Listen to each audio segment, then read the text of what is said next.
April 1 నుంచి మనం కొత్త ఫైనాన్షియల్ ఇయర్లోకి అడుగు పెట్టేశాం కదా, చాలా మార్పులు రాబోతున్నాయి ఎంప్లాయీస్కి. మీ శాలరీ తగ్గుతుంది, టోల్ ఛార్జ్ పెరుగుతుంది, పాన్ కార్డ్ లేకపోతే పేమెంట్స్ కష్టం కావచ్చు.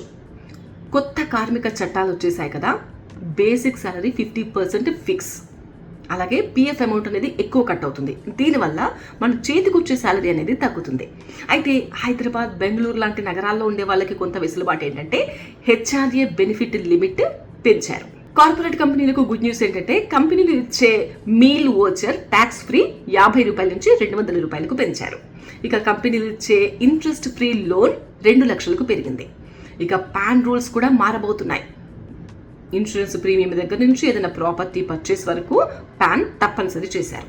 ఇక ఫాస్టాగ్ యాన్యువల్ పాస్ ధర 75 రూపాయలు పెరిగింది. సో ఇప్పుడు వచ్చిన మార్పుల్లో మీకు ఎక్కువ ఏది షాకింగ్గా అనిపించింది? కామెంట్ చేయండి. అండ్ మీ కలీగ్స్ అందరికీ ఈ రీల్ని షేర్ చేయండి. Thank you.